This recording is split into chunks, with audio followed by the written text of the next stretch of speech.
my actual speaking voice, I really talk this way. As long as I've been alive and speaking, this unfortunately has been the voice that has come out of me. So as surprised as you all are, please imagine the shock of my parents when little 4-year-old Stacy approached them one day apropos of nothing and said, "I'm ready for preschool today." Yeah, I did jazz hands and everything. They didn't know what to do.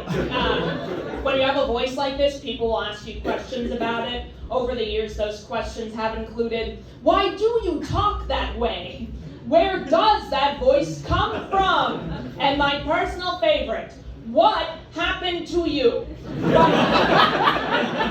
But everyone, I cannot answer any of these questions, but what I can tell you all is this. The other day I was out with some friends, and eventually someone approached me, and in my mind I was thinking, you know what, Stacy? This is it. The first time in 32 years someone unprompted will provide you with their phone number.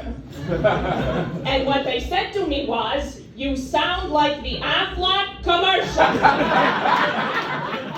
So they didn't think of me as a sexy person. They instead thought of me as a duck who has somehow found employment selling insurance. And I actually don't know which is the least sexy option there, the duck or the insurance. So I guess like most insurance claims, I was denied. It was a wild night out, I'll tell you that. I realize I'm not the sexiest person out there. I have made my peace with this. One of my friends told me a few weeks ago, Stacy, you look like someone who would own a lightsaber. And it's like, I responded the only way I could think to respond, which is, I can't believe you would underestimate me because I own 3 lightsabers. Oh, you thought I stopped at one?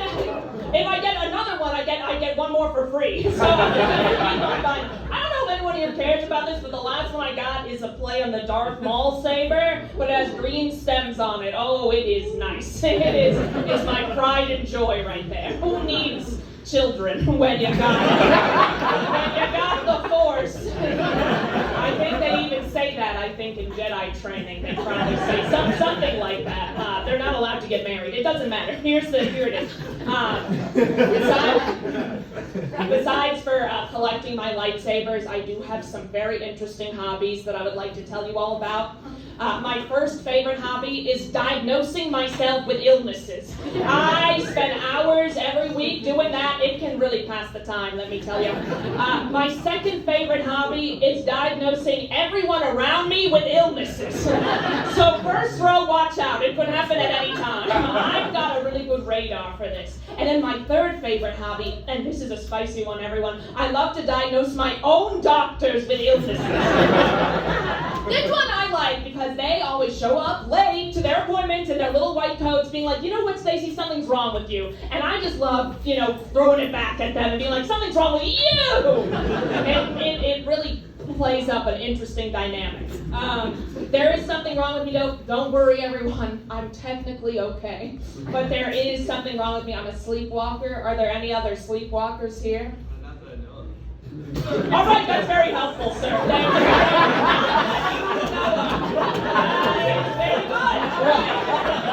That is good. That's good. You know what? That actually is really good news because it's actually very rare to sleepwalk into adulthood because I know this because I've done many nights of research into it. I'm very lucky. I'm able to see a sleep doctor now. And my first session with my sleep doctor, he was like, Miss Haxler, I really think you should invest in a CPAP machine. Now I'm looking out at you all, and you all look very young, healthy, energetic. Many of you might not know what a CPAP machine is, so I'll just do a brief descriptor. A CPAP machine is a specialized device. You've probably seen it. It's often given to senior citizens. It's a device you can strap to your face, and it pumps oxygen into you. It also makes you look like an octopus. And everyone, I realized something, and I'm going to share that with you all right now. Sexiness as a concept can be charted on a linear graph.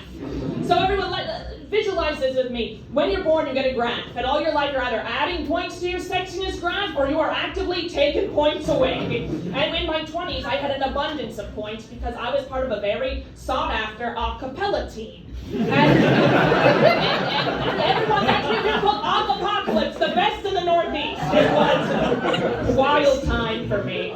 But unfortunately, now that I'm in my 30s, point-wise, I'm hovering around a negative 45. And I can trace all these negative points back to a very poor decision I made a few years ago when I decided to learn the language known as Elvish.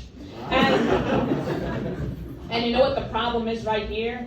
It's that no one here doubts I know Elvish. And that hurts my feelings, everyone. All right, you've been a great crowd.